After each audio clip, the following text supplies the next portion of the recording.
Hey guys, Outdoor Enthusiast 88 here again with another installation video for you today, and possibly kind of a brief overview of this product. I don't want to go into too much detail right now because I do want to test it out and do a full review, but I'm installing a SGA Stock by Magpul. It is right there. We'll take a closer look in a minute. And it's going to go on my Mossberg 500 shotgun here, and you can see the original Mossberg standard stock is right here, polymer, and then the tactical one that I've had on for a few years now. The shotgun is probably about almost 5 years old now. I've shot it quite a bit. No problems with it whatsoever. You know, I've done a lot of modifications to it here and there, but I just want to kind of install this stock here, and we'll take a look at it, how easy the process is, and then go from there. All right, guys, so before you go ahead and install your new SGA Magpul stock, you want to go ahead and uninstall the original stock you have on there. Now, if you have the original Mossberg stock, you're going to have to unscrew the base plate here, and inside is this massive, if I can get it out here, inside is this massively long screw right here.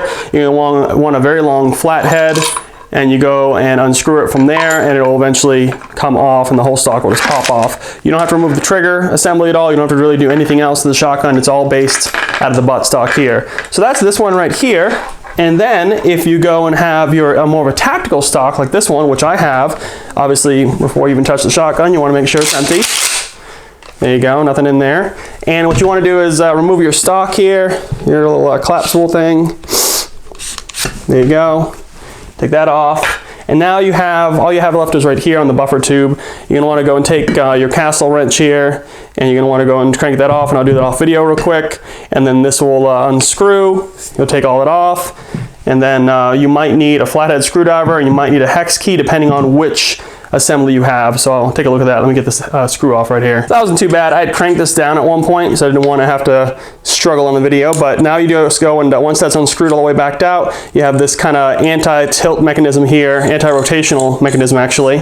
So you pull that back, unscrew the buffer tube, and this all came with this tactical stock. It was just a cheap stock I had on, and they got off eBay. I think they're about 45 bucks. The original Mossberg runs about $20, and then of course this Magpul here is anywhere from 80 to 120 depending on color. So, and where you get it. I got mine I think for like 90 some dollars on sale off of Amazon. So this actually has a bolt back here. See it right there? It's actually kind of funny. You have kind of a pistol grip setup now. You're going to want to get a hex key, crank that off, pull this out. So let's do that real quick. All right, so now that the screw is out, you'll see this literally just pops right off, and you have the back plate of the firearm right here, of the receiver, and there's a screw in there. Your setup might be different, but just uninstall it the same way you installed your stock. And then now what you want to do is you can actually clean it out if you want to, but you know, just some oil in there, not too bad. So let's jump right in to Mossberg. So here it is right here, SGA stock. You know, it comes with spacers to make your length of pull 12.5 to 14.5 inches. It says it's a recoil reducing butt pad. It is a soft rubberized butt pad, which is nice. You actually have the, let's see, footman's loop right there. You got angled ergonomics. This is not the prettiest looking stock you will ever see, but once you get it on there, I hear it is top notch. I mean, just functionality is superb. So that's something I'm looking forward to testing out for you guys. Enhanced ergonomics, all that good stuff. A lot of QD plates to go and pop in there if you need the sling. So let's take a look. So you open her up. It comes, you have the stock wrapped in plastic here. You have 2 bags, 4 spacers, little Magpul sticker. It comes with your hex wrench, your screw, all the stuff you need to actually install this, which is good. Little instruction pamphlet. We'll do it without the spacer. Actually, you know what? I'll show you guys how to do the spacers too. Shouldn't take too long at all. So you want to get your tools out here. Got a hex key, the cover to actually get the screw in there, and the end plate there to lock it in place. This plate right here, it's not really officially called an end plate, but that's pretty much close what it is. This adapter part right here actually can be replaced with various hooks. which is kind of cool. You can get them for about like a little under 20 bucks, I think. And you can actually use it to either have a sling mount or have a QD mount. It's kind of cool. So here it is. Nice and new, shiny.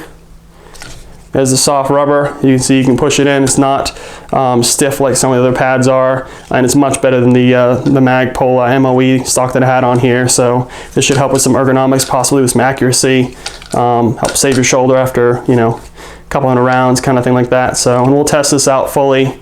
And I'm also, just kind of a sneak peek, I'm actually going to do a review on with all three of these stocks installed and kind of test out, you know, I'll figure out the parameters on this video coming up, but we'll test out which one is pretty much the best, to be honest, just kind of see which one feels the best. It's probably going to narrow it down to the tactical versus the Magpul, so we'll kind of see, but we'll test all three. All right, so to install this, basically you need to go and take out this little end plate adapter piece here, and it pretty much pops right in there, like so. You can see it goes right over, lines up right with the screw hole. The lettering should be, you know, lined up correctly, so you don't have like you're reading it when you're looking down. You actually read it correctly, it's not upside down. Now this part actually will go just like that, and you'll see that that slot right there is where you can replace with an adapter if you need to. Now for the tricky part, you have this big old screw that did give you a hex wrench, which is great. However, I'll show you guys real quick. That screw is going to pop into this hole like so. You can see it right in there. And now you have you can't put the hex wrench straight up and down. It doesn't work. It's more of an angle like this, and I'll show you what it looks like locked in. So it's more of an angle like that. So you only have this much room to play with. So take your time, line it up. I'm actually gonna do it off camera. I'll get it started off camera because it takes a minute to line it up with the screw to make sure it actually gets in there right. You're actually gonna go slow, twist it, pull it out, twist it again, pull it out, twist it. So it's a little bit slower mechanism, but it's gonna be locked tight hard. And speaking of Loctite, it's got some on the end there, so this won't back out, won't budge, which is great.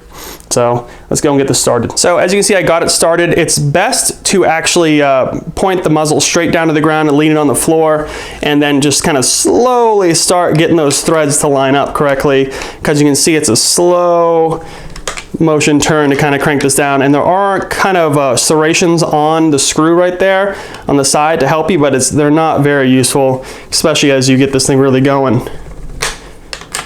So it's going to take probably a good minute to get this thing cranked down. All right, so once you got it cranked down, obviously it's not going anywhere. You actually have this little end plate here, little texturized end plate.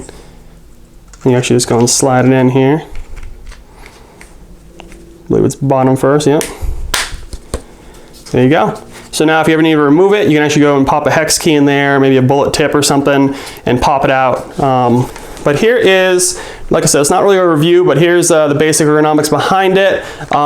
It actually has a couple of things I didn't realize, which is really cool. Now you can actually actuate, kind of like the old stock, with the tactical, it's kind of a little quirky, but you can actuate the slide release right here, which is awesome.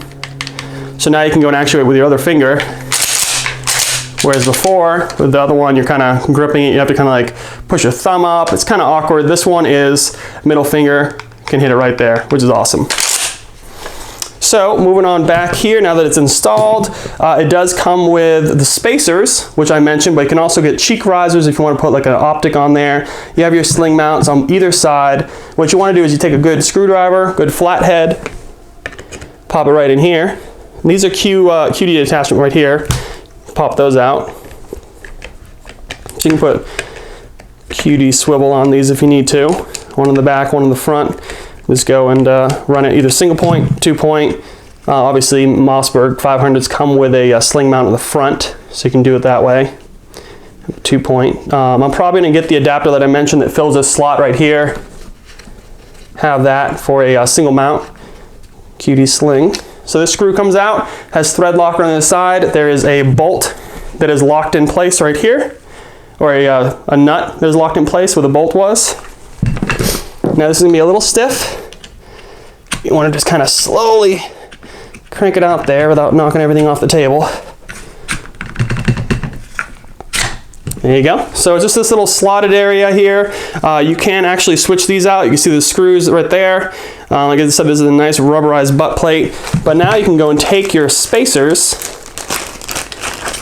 I'll show you guys real quick. There is no storage or anything in here. It's pretty basic. There's no storage in here either. The top part is just like an open cavity here. You can actually pop it off right now. Notice that it's not open or anything. It's just a solid piece. So no fancy storage like some of the new Magpul line for the Ruger 1022 takedown, which looks really cool. So once you go and pop them in, decide on your length of pull, hammer down in, take that flathead screw again, pop it all the way through, make sure it lines up in those holes on the inside you had, and crank it down. There you go. So now you have adjusted your length of pull, which is really good.